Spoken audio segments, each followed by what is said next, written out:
श्री बांके बिहारी नंद लाल मेरो है श्री।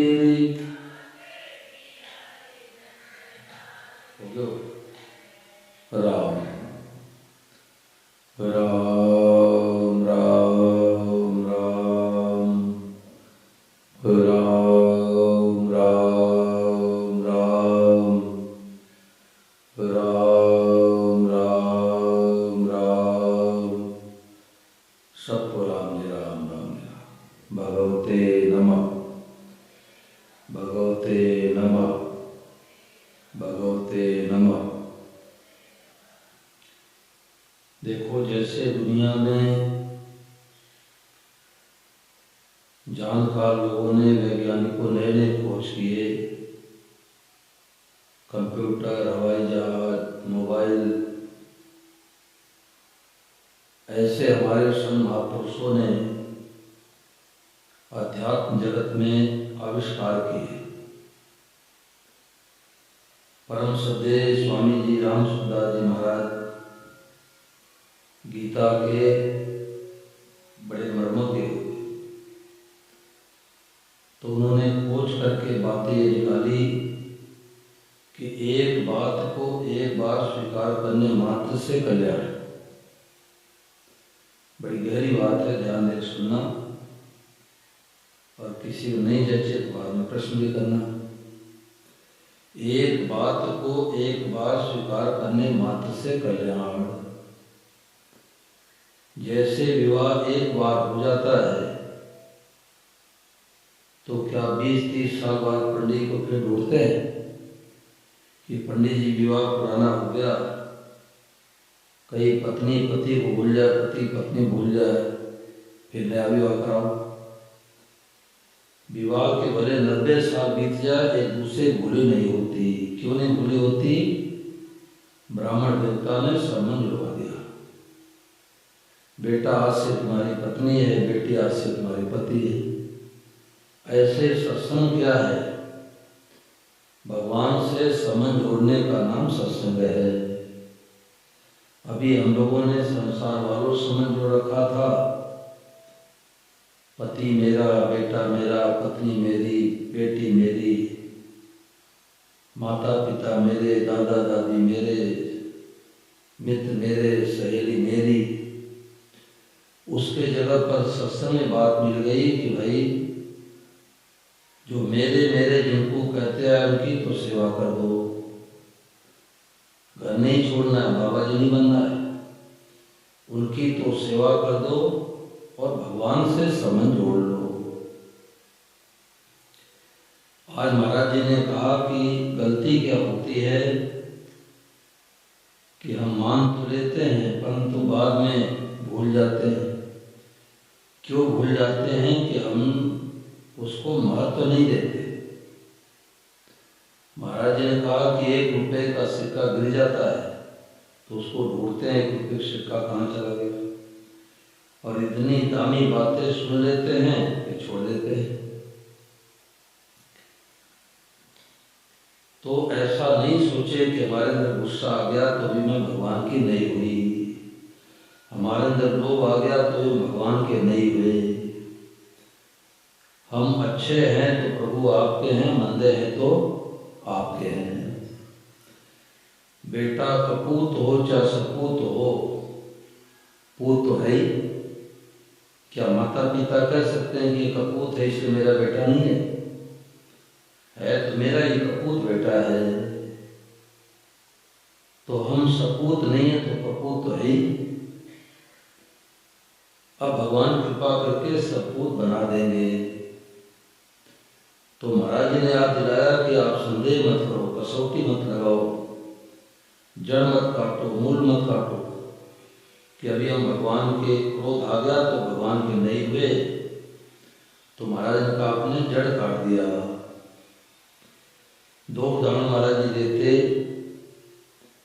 कि एक बार किसान के बगीचे में कुछ बंदरों ने आम खाने के लिए गए, तो किसान लाठी लेकर के दौड़ा, तो बंदरों ने 1-2 आम लेकर के नदी किनारे आए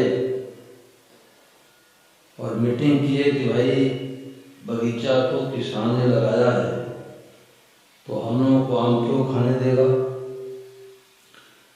तो आम तो अपने हाथ में आ ही गया है, अपने आम खा के गुठली गाड़ के उनका बगीचा लगाते हैं। अब आम खा करके ठंडा ठंडा जल पिए, रेखा खींच, इतने में इसका बगीचा, इतने तुम्हारा बगीचा, इतने मेरा बगीचा। और गुठली गाड़ करके बंदरों का स्वभाव चंचल होता है, हर 10 मिनट के बाद काट के देखते इसमें अंकुर आ रहा है कि नहीं आ रहा है, फिर उसको गाड़ देते। फिर 5वीं बार निकाल देखते इसमें फूल पत्ती आ रही नहीं आ रही, बताओ बगीचा तैयार हो जाएगा? कभी तैयार नहीं होगा। बगीचा तैयार करना हो तो गुठली को गाड़ दो, खाद दो, पानी दो, सिंचाई करो, भराई करो, बाड़ा लगा करके पशु पक्षियों से रक्षा करो, बगीचा तैयार हो जाएगा। दूसरा उदाहरण महाराज जी देते हैं कि राजस्थान में 3 भाई रहा करते थे। तो 2 भाई तो कपड़े के व्यापारी थे, एक भाई इंशाल्लाह आलसी प्रमादी था, कोई काम नहीं करता था। तो माँ का शरीर शांत हो गया तो माँ के अस्थियों को, उसको फूल कहते हैं, तो माँ के फूल को हरिद्वार ले जाना था। अब राजस्थान हरियाणा में कोई नदी तो बहती नहीं है, तो मरने के बाद कुछ अस्थियां डिब्बे में ले करके रख देते हैं घर से बाहर, और 2-4 लोग जाते हैं हरिद्वार और गंगा जी में डालते हैं, उसको फूल कहते हैं। तो मरे हुए व्यक्तियों की अस्थियां पहुंच जाए गंगा जी में, उसका उद्धार कल्याण हो जाता है। तो जो कपड़े के व्यापारी थे, दोनों भाइयों ने छोटे भाई से कहा, दे भाई हम लोग जाएंगे तो 6 दिन जाने 6 दिन आने लगेगा, पुराने जमाने की बात, गाड़ी मोटर थी नहीं, तो 12 दिन दुकान बंद करनी पड़ेगी, तुम तो कोई दुकान आदमी चलाते नहीं, तो माँ के अस्थियों को लेकर के जाओ और हरिद्वार की पैड़ी में गंगा जी में छोड़ के आओ। जो क्रियाक्रम में पैसे लगेंगे दोनों भाई लगा देंगे। अब छोटा भाई तैयार हो गया, 3 दिन पैदल चला तो एक गाँव में पहुंचा। तो गांव वालों से पूछा कि भाई हम अमुक स्थान से, राजस्थान से आ रहे हैं, कितने दूर आगे, कितने दूर और जाएंगे तो हरिद्वार पहुंचेंगे? तो जो जानकार थे उन्होंने कहा, देखो जी 3 दिन पैदल चल के आए तो 150 कोस आ गए, पहले कोस चलता था, किलोमीटर चलने गया। तो उसने सोचा 3 दिन पैदल चला तो 150 कोस आया, अब 3 दिन और चलूंगा तो हरिद्वार पहुंचूंगा, तो 6 दिन जाने में लगेगा, 6 दिन आने में लगेगा। तो गांव वालों से फावड़ा लिया, बोतल में पानी लिया और शौच जाने के बहाने बगीचे में गया और गड्ढा खोद करके वहीं पर माँ के अस्थियों को यानी फूलों को गाड़ दिया और हैंड पाइप से जल भर लिया, हर हर गंगे करते करते 3 दिन घर पर आ गया। अब सबके ऊपर जल छिड़का, सब कमरे में जल छिड़का, तो भाइयों को संदेह हुआ कि लगता है झूठा है, आधी दूरी से आ गया, 12 दिन का समय आने जाने में लगता है, 6 दिन आना जाना कैसे कर दिया? तो भाइयों ने पूछा, छोटे भाई ने कहा मैं दौड़ता हुआ गया, दौड़ता हुआ आया। अब भाइयों को संदेह तो था ही, इधर माँ जो मर चुकी थी वो सपने में आई, कपड़े के व्यापारी जो था बेटा उसके पास आई और बोली, देख बेटा तुम लोग तो पैसे के लोभी हो, दुकान बंद करना चाहते नहीं, और तुम्हारा छोटा भाई आलसी प्रमादी हमारे को 150 को छोड़ के आ गया, ये तो ठेठ हरिद्वार ही नहीं गया। अब दोनों भाई सुबह होते ही छोटे भाई को बैठा, देख भाई सच्ची सच्ची बात बता, तुम्हारी बात सच्ची कि माँ की बात सच्ची? क्योंकि तू तो कह रहा कि माँ के फूलों को, अस्थियों को मैं हरिद्वार गंगा जी डाल के आया, और माँ सपने में आके कह रही थी कि हमारे को आधी दूरी पर 150 को छोड़ के आ गए, तो बता तुम्हारी बात मानो कि बाकी माँ की बात मानो? तो छोटा भाई कह गया, अरे मैं 150 कोस तो माँ को छोड़ के आ ही गया था, जो माँ उल्टे आई 150 कोस इधर कहने के लिए, उधर जाती तो हरिद्वार पहुंच जाती। बोलो गंगा मैया की। तो इसका तात्पर्य क्या हुआ कि अब उल्टे नहीं जाना, सुलटे जाना है। हम सांसारिक हैं, गृहस्थी हैं, कामी हैं, क्रोधी हैं, ये उल्टे जाना है। अरे भाई, अब हम जैसे भी हैं, हे प्रभु, हम तो आपके हैं। जैसे जिन भाई बहनों के विवाह हो गए हैं और यहाँ से कोई दिल्ली जावे और आधी रात को उठा के कोई पूछे भाई साहब का विवाह हो गया, तो क्या कहना पड़ता है? रुको रुको, डायरी खोल बताता हूँ विवाह हुआ कि नहीं हुआ। डायरी खोलना पड़ते हैं क्या? आँख मलते मलते कहेंगे विवाह हो गया। किस समय हुआ, कौन से तारीख में हुआ, कौन सा दिन था, इसके लिए तो डायरी खोलने की पड़ सकती है, परंतु विवाह हुआ कि नहीं हुआ इसकी भूली नहीं होती। कोई पूछे कि किस जाति के हो, तो याद करना पड़ता है। रुको रुको, याद कर बताता हूँ, वर्मा हूँ कि शर्मा हूँ, विश्वकर्मा हूँ। हाँ, याद आ गया, हम तो अग्रवाल हैं। तो जाति की भूली नहीं होती, नगर की भूली नहीं होती, विवाह की भूली नहीं होती। ऐसे चौथी बात पकड़ लो कि अब हम भगवान के हो गए, अब संसार के नहीं रहे। रहेगा संसार में, रहेगा पति पत्नी बेटा बेटी साथ में, पर भीतर में बात जच गई कि मेरे तो गिरधर गोपाल दूसरो न कोई। स्वामी महाराज सुनाते कि जैसे कन्या का विवाह होते ही एक रात्रि में बहू बन जाती है, तो अपने को कुंवारी नहीं मानती। अब इतनी माता बहनें बैठी हैं, सबका अनुभव है। विवाह होते ही अपने को विवाहित मानती हैं, अब कुंवारी नहीं मानती। मानती क्या भाई? और कुंवारी रखती है तो विवाहित नहीं मानती, दो में एक ही माने।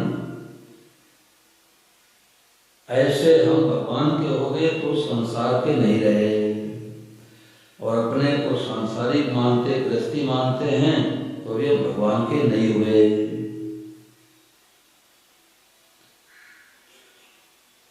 देखो, हरियाणा में एक बड़े अच्छे साधक हैं लीलाधर शर्मा जी, यहाँ पर एक बार आए भी थे। तो उनके यहाँ सत्संग हुआ था, तो ये बात तो महाराज जी से मैं कई बार सुना था, परंतु उनकी भतीजी ने ये बात प्रैक्टिकली बताई।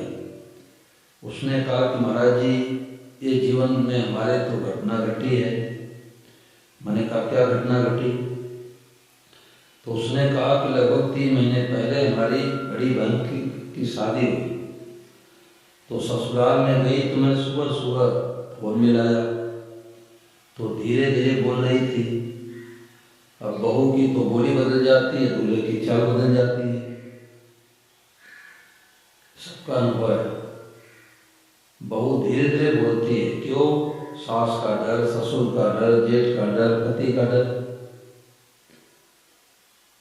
दूल्हे की चाल बदल जाती है, ससुराल में जल्दी जल्दी चले तो मित्र लोग कपड़े खींचे, क्या करते, दूल्हा बने हो। तो भीतर से मान्यता बदल गई कि मैं दूल्हा हूँ, मैं बहू हूँ। तो छोटी बहन डर गई, क्या बात है, तुम्हारी तबीयत तो ठीक है, धीरे क्यों बोल रही है? तो उसने कहा कि हमारी तबीयत बिल्कुल ठीक है, और उसने 3 बातें बताई कि अब मैं ससुराल में हूँ। अब ससुराल में हूँ तो जोर जोर कैसे बोलूं? दूसरी बात कि अब मैं वो कोमल नहीं रही, उसका नाम कोमल है। और तीसरी बात उसने कहा कि अब मैं बहू बन गई। ऐसे भगवान के हो गए तो अब हम संसार के नहीं रहे। भाव बदलने का नाम सत्संग है। जैसे सुरेश नाम का लड़का विद्यालय में गया तो अध्यापक ने कहा, बेटा तुम्हें आधे घंटे के लक्ष्मण का रोल करना है, रामलीला का अभ्यास चल रहा है। सुरेश ने कहा कि गुरुजी आधे घंटे जितने देर तक कहो मैं लक्ष्मण खड़ा हो जाता हूँ। अब स्टेज पर जा करके मेघनाथ लक्ष्मण जी का खूब नौजोक हुआ। जब नीचे उतरा तो उसके मित्रों ने कहा कि वाह भाई सुरेश, तूने तो बहुत बढ़िया लक्ष्मण का रोल किया। अब सुरेश कह गया कि सुरेश कौन है, मैं तो लक्ष्मण हूँ। बुद्धि लगाना भाई, ध्यान देना। सुरेश कह गया कि सुरेश कौन है, मैं तो लक्ष्मण हूँ। मित्र लोग हंस के कहने लगे कि यार तो सुरेश है, लक्ष्मण बना था लेटे के। अब विचार करो कि स्टेज के ऊपर जाकर के कहे कि मैं सुरेश हूँ तो नाटक में गड़बड़ी, और स्टेज के नीचे कहे कि मैं लक्ष्मण हूँ तो बताओ जी, नाटक में गड़बड़ी। स्टेज पर तो कहना पड़ेगा कि मैं क्या हूँ, लक्ष्मण हूँ, और स्टेज के नीचे कहना पड़ेगा कि मैं सुरेश हूँ। ऐसे ये नाटक खेलने के लिए स्टेज मिला है। किसी को गृहस्थ का, किसी को साधु का, किसी को पत्नी का, किसी को पति का, किसी को बेटे का, किसी पिता का। तो नाटक तो बढ़िया से बढ़िया होना चाहिए। पत्नी का क्या कर्तव्य है, पति क्या कर्तव्य है, बेटे क्या कर्तव्य है, बेटी क्या कर्तव्य है, माँ का क्या कर्तव्य है, पत्नी का क्या कर्तव्य है, पिता का क्या कर्तव्य है। अपने नाटक तो बढ़िया करना है, परंतु नाटक के बाद ये मानो कि हम तो भगवान के हैं। जैसे रेलवे कर्मचारी होता है, बार बार में कहता मैं रेलवे का आदमी हूँ। बैंक का कर्मचारी होता है, कहता मैं तो बैंक का आदमी हूँ। रांची कर्मचारी होता है, कहता मैं रांची कर्मचारी हूँ। अब उससे पूछो एकांत में कि तुम रांची कर्मचारी हो, रेलवे कर्मचारी हो, बैंक कर्मचारी हो, तो माता पिता के हो कि नहीं हो? तो कहेगा माता पिता के होके रेलवे कर्मचारी है, माता पिता के होके रांची कर्मचारी है, माता पिता के होकर के बैंक के कर्मचारी है। ऐसे हम भगवान के होके ब्राह्मण हैं, भगवान के होके क्षत्रिय हैं, वैश्य हैं, शूद्र हैं। तो परंतु मूल में हम भगवान के हैं। तो महाराज जी ने कहा कि हजारों व्यक्ति आपसे आके कहें कि नहीं अभी इतने जल्दी थोड़े भगवान के हो जाओगे, तो उससे कह दो आपको पता नहीं, जाओ। ब्रह्मा जी आके कहने कि तुम भगवान के नहीं हो, तुमसे कह दो जाओ, आपको पता नहीं है। और भगवान भी खुद आके कहें कि नहीं इतने जल्दी थोड़े हो जाओगे, तो उनसे कह दो प्रभु आप बोलते होंगे, मेरे भूली नहीं है, मैं तो जैसा हूं आपका हूं। अब इसमें एक प्रश्न आता है, स्वामी महाराज जी से साधक लोग प्रश्न करते कि महाराज जी मैं तो गीता ऋषि के साथा हूँ और 5 दिन 10 दिन 15 दिन आपका सत्संग करता हूँ, तो ऐसा लगता है कि मैं भगवान का हो गया। परंतु जब घर पर जाता हूँ तो महीने 2 महीने 3 महीने बीतते बीतते भूली होने लग जाती है। तो महाराज जी ने कहा कि विवाह के 3 महीने के बाद भूल जाते हैं क्या भाई, कि मेरे को याद नहीं आ रहा कि विवाह हुआ कि नहीं हुआ। तो भूली क्यों नहीं होती, क्योंकि उसको महत्व दिया है। और इसकी भूली क्यों होती है कि हमने इसको महत्व नहीं दिया। तो एक बात को एक बार स्वीकार करने मात्र से कल्याण, ये नई खोज आई दुनिया की नई खोज, कि एक बात को एक बार स्वीकार करने मात्र से कल्याण। अब इसमें कोई बात पूछोगे, जो 7 बातें चली है इसी विषय पर पूछो तो खुलासा होगा। महाराज जी का नियम था कि जो विषय चले उसी विषय पर पूछने पर और खुलासा हो जाता है। तो माताओं बहनों भाइयों की बात पूछो।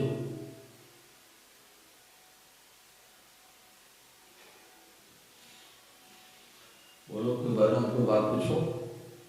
आप लोग पुराने से सुनी है, बोलो बहन।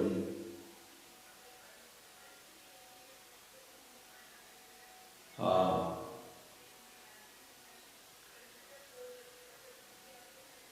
ठीक बात है, भूल जाते हैं। बहुत बढ़िया प्रश्न बहन जी ने किया, ठीक बैठो। तो महाराज जी कहते हैं भाई प्रतिकूलता आने पर सहन नहीं होता और उल्टे ये सोचने लग जाते पता नहीं भगवान है कि नहीं है, ये भी सोचते हैं। तो उसमें भगवान से प्रार्थना करें कि देखो प्रभु अब हमारा विश्वास डगमगा रहा है, आप संभालो। तो भगवान से प्रार्थना करने पर भगवान शक्ति देते हैं। हम बेटा मांगते हैं, पोता मांगते हैं, धन मांगते हैं, स्वास्थ्य बढ़िया हो जाए मांगते हैं, भगवान उधर ध्यान नहीं देते। परंतु भगवान से कोई विश्वास मांगता है, भगवान से प्रेम मांगता है, तो भगवान जरूर देते हैं। सतगुरु बैठे सेन बतावे सूरा लड़त लड़ाई, और कहे कबीर सुनो भाई साधो हारे तो राम गवाई। भगवान से प्रार्थना करे कि देखो प्रभु, अनुकूलता में तो आपका विश्वास ठीक दिखाई देता है, और प्रतिकूलता आने पर मैं आपको भूल जाता हूँ, तो भगवान शक्ति देते हैं। अरे अनुकूलता में तो भगवान की दया है, प्रतिकूलता भगवान की कृपा है। जैसे माँ बच्चे को दूध पिलाती है तो माँ की दया है, और थप्पड़ लगाती है तो माँ की कृपा है। तो दूध पिलाने से ज्यादा कृपा थप्पड़ लगाने में। तो भगवान थप्पड़ किससे लगाते हैं? तुम हमारे तरफ आओ। भगवान बड़े दयालु है, बड़े कृपालु है। भगवान कहते हैं तुम हमारे तरफ आओ। किधर संसार में जा रहे, उधर सुख नहीं है। मिलता रहे सच्चा सुख केवल भगवान आपके चरणों में। तो भगवान शक्ति देते हैं। ठीक है ना? और बात पूछो।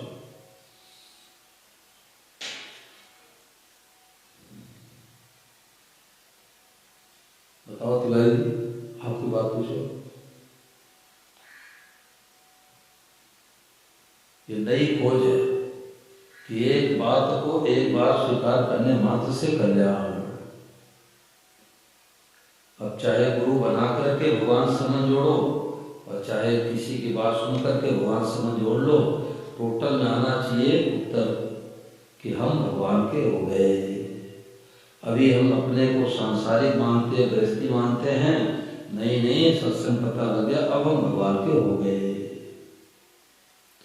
तो जैसे मैले कुचैले से सना हुआ बच्चा माँ के गोदी में जाकर दम से बैठ जाता है, अब माँ की जिम्मेदारी है कि उसको नहलावे धुलावे, कपड़े धोए। ऐसे हम धर्मात्मा हैं तो भगवान के हैं, और पापी है तो भगवान के। अब भगवान के पल्ले पड़ गए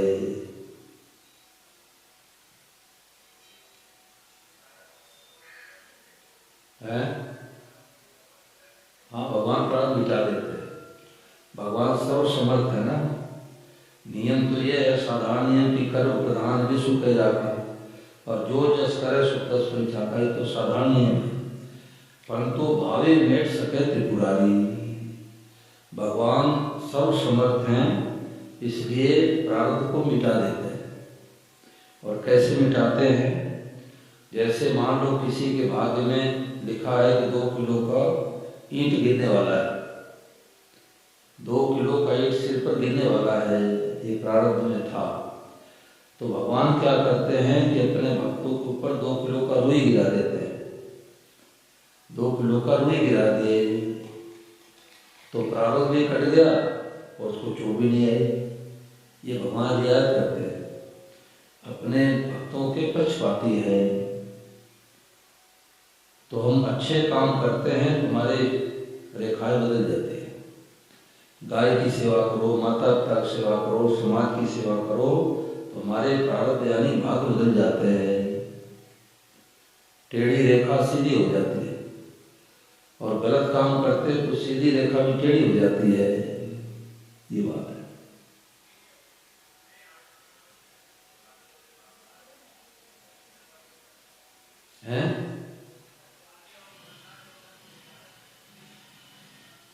हाँ, ये प्रश्न आता है कि जो ईमानदारी से, सच्चाई से जीवन यापन करते हैं, उनके जीवन बड़ा दुख देखा जाता है, कष्ट देखा जाता है। और जो झूठ कपट बेईमानी करते हैं, उनके जीवन में मोटर गाड़ी, नौकर चाकर, बंगला, बड़े बड़े मकान, फैक्ट्री, और झूठ कपट भी करते हैं, तो ऐसा देखा जाता है। तो संतों ने कहा कि जैसे अभी रोटी खा रहे हैं तो पहले का पैदावार है, और अभी खेत में जो गेहूं है वो तो 2 महीने 4 महीने बाद नहीं मिलेगा। ऐसे जिनके जीवन में अनुकूलता दिखाई दे रहा है, वो पहले की कमाई खा रहे हैं, पहले अच्छे कर्म किए हैं तो अनुकूलता जीवन में आई है। परंतु अभी जो कर्म करते उसका आगे क्यों मिलेगा? ये उत्तर है। जैसे किसान अपने खेत में गेहूं की भराई कर रहा था, तो उसके खेत में मेहमान आए, तो मेहमान ने देखा कि इसके खेत में गेहूं है, तो घर पर गेहूं की रोटी मिलेगी, और जब गया तो उसको चावल खाने को मिला। तो मेहमान ने कहा आपके खेत में तो गेहूं है, चावल कैसे मिला? बोले पुरानी पैदावार है, 4 महीने बाद आओगे तो गेहूं की रोटी मिलेगी। तो पहले के कर्मों का जो फल है अब मिलता है, अभी जो करते हैं उसका फल आगे मिलता जरूर है। एक संत हुए स्वामी शरणानंद महाराज सूरदास, तो एक जज साहब के घर पर रुके थे। तो जज साहब ने कहा कि महाराज आपको आज रविवार है, जेल में ठहरा लो। तो उन्होंने कहा भाई हमारे आंखें है नहीं, अब जेल में क्या देखूंगा, चलो कैदियों को तो अच्छी बात सुना दूंगा। तो कैदियों को बैठा के सत्संग सुनाने लगे।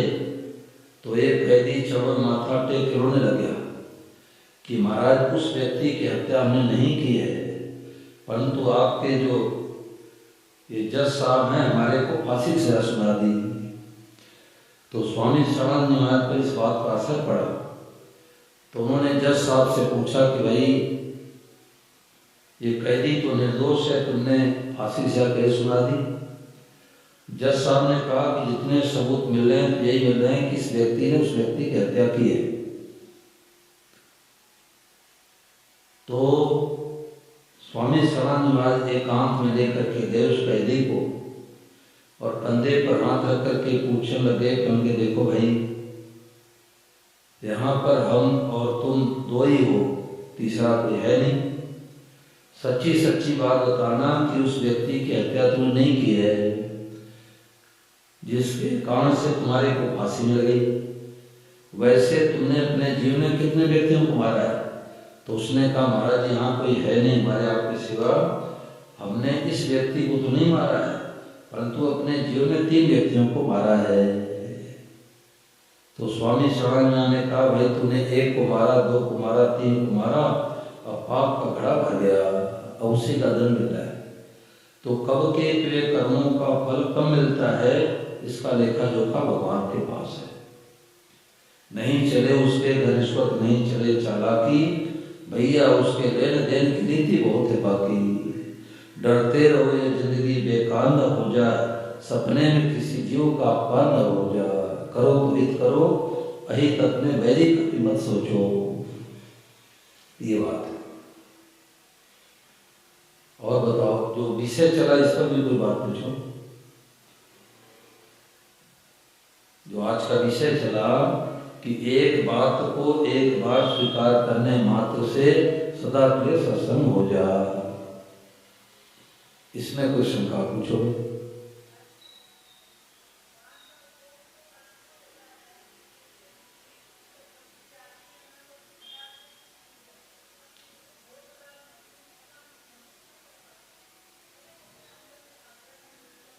तो महाराज जी ने कहा कि उसे कसौटी मत लगाओ कि हम विचलित हो गए तो लगता है हम भगवान के नहीं हुए। उस समय यही मानो कि प्रतिकूलता स्वयं नहीं हो रही है, पर तो हे प्रभु हम जैसे हैं आपके हैं, तो वो धीरे धीरे सब ठीक हो जाएगा। न तो अनुकूलता टिकती न प्रतिकूलता टिकती है, और प्रतिकूलता भगवान कृपा करके भेजते हैं।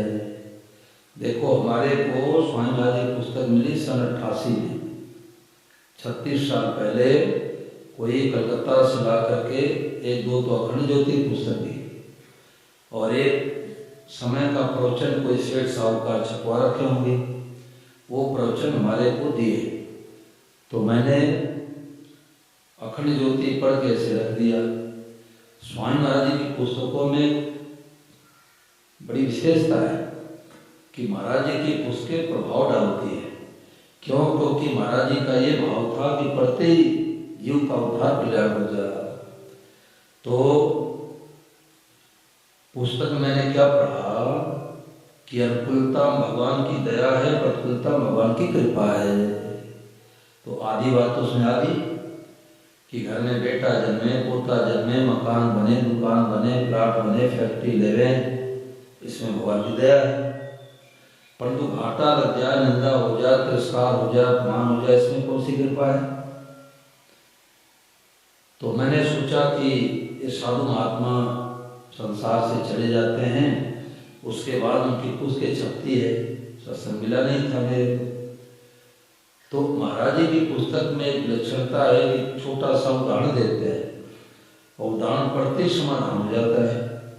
तो महाराज जी ने आगे क्या उदाहरण दिया कि जैसे कई बच्चे मैदान में खेले और किसी माँ के हृदय में दया उमड़े कि बच्चा कुछ खाया नहीं, उसको खराई होगा, बीमार पड़ जाएगा, तो माँ से रहा नहीं जाता, माँ अपने साड़ी के आंचल में लड्डू लेके जाती है और देखती है 5-7 बच्चे और खेल रहे हैं, तो क्या करती कि आधा लड्डू फोड़ के तो अपने बेटे के हाथ में देती है, कुछ खाया पिया नहीं है, और आधे लड्डू को फोड़ फोड़ करके सब बच्चों को थोड़ा थोड़ा देती है।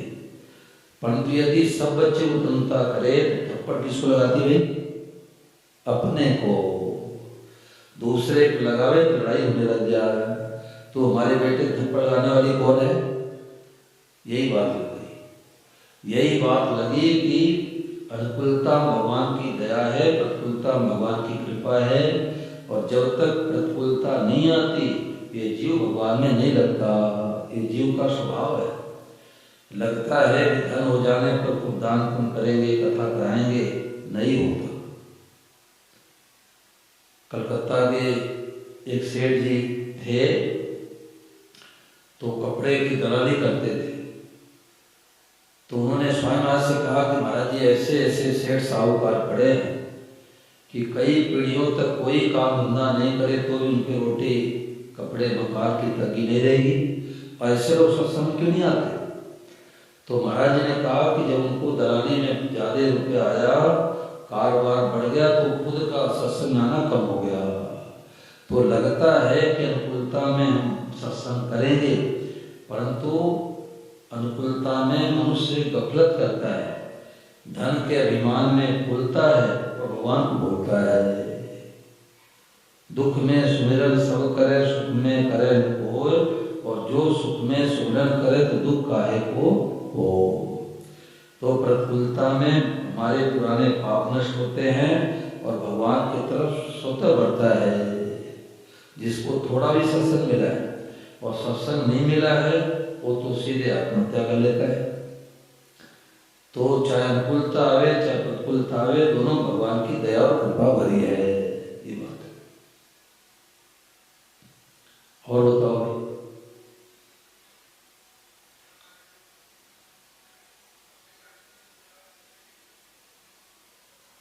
हाँ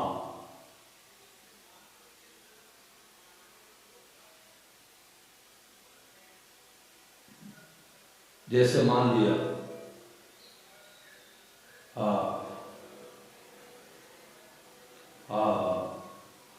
अब क्या करें?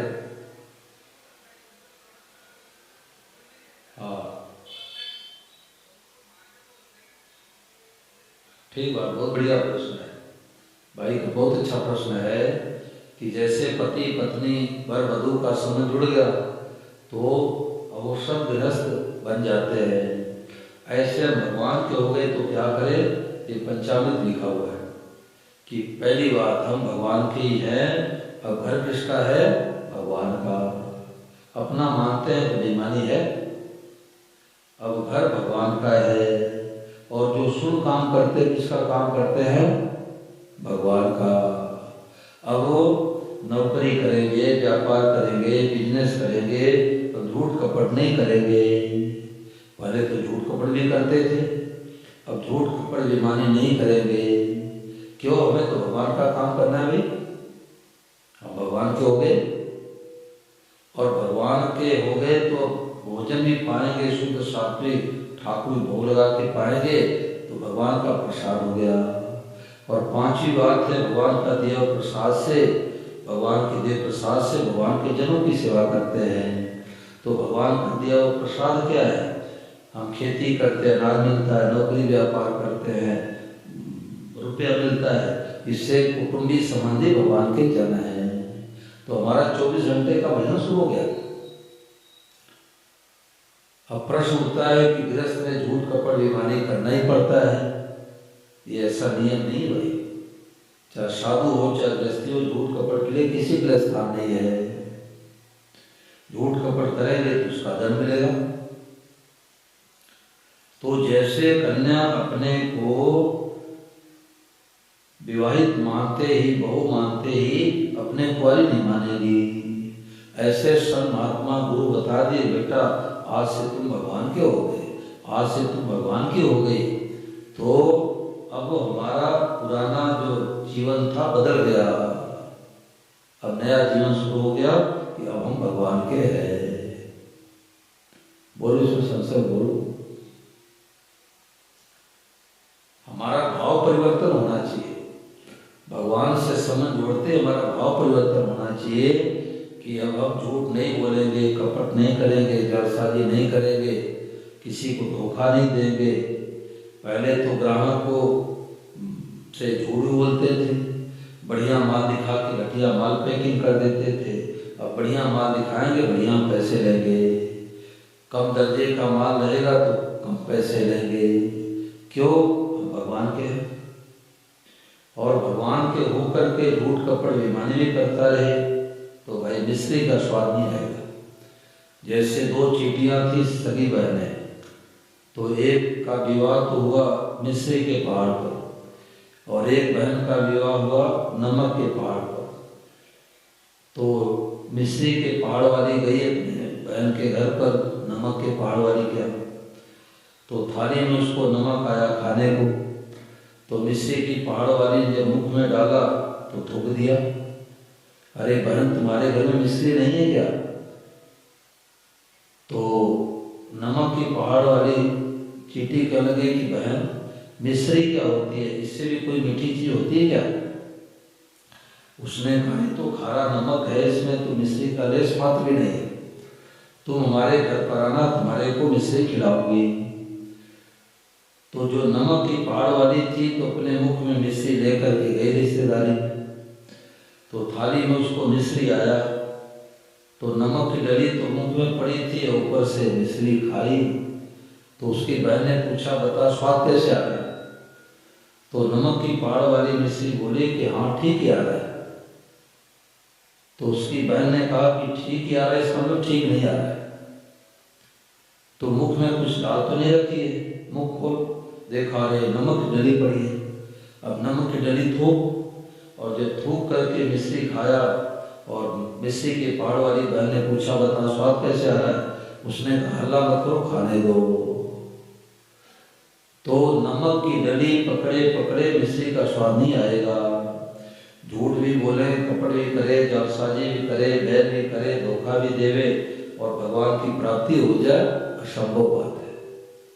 हमारे साथ में उत्तर प्रदेश में प्रयागराज जिला साफ पड़ता है, तो वहाँ पर सत्संग चला था। तो एक बिजली विभाग के अधिकारी आए, तो हमारे जो साथ में स्वामी विजय महाराज थे तो उनसे पूछा कि महाराज जी मैं गांव में जाता हूँ तो लोग कटिया फंसाते हैं, बिजली तो लेते नहीं, कटिया फंसा के बल्ब जला लेते हैं। तो हमारे को 1500 रुपये मिल जाता है, मैं छोड़ देता हूँ। तो जब तक हमारी नौकरी रहेगी तब तक तो मैं घूस लेना छोड़ूंगा नहीं, तो हमारा उद्धार कल्याण हो जाएगा। तो स्वामी जी ने क्या उत्तर दिया कि भगवान विष्णु भी क्षीर सागर से आ जाए तुम्हारा कल्याण नहीं होगा। मन जाने सब बात जान बुझ अवगुण करे, कस चाहत कुछ लाद कर दीपक को पड़े। हाथ में तो दीपक को कोई कुएं में पड़ जाए, कुआं क्या करेगा, दीपक क्या करेगा? ऐसे आप कटिया फंसाने के पैसे लेते हो तो सरकार की तो चोरी हुई, कल्याण कैसे होगा? कल्याण चाहते हो तो झूठ कपट बेईमानी ठगी धोखेबाजी से बचो, तब तो मिश्री का स्वाद आएगा, और नहीं तो नमक की डली मुख में रहेगी और मिश्री का स्वाद नहीं आएगा। ये बात है। हाँ हाँ, लोग इसको कहते लोग। अभी सत्संग नहीं मिला, सत्संग मिल जाएगा तो ऐसा नहीं कर सकते।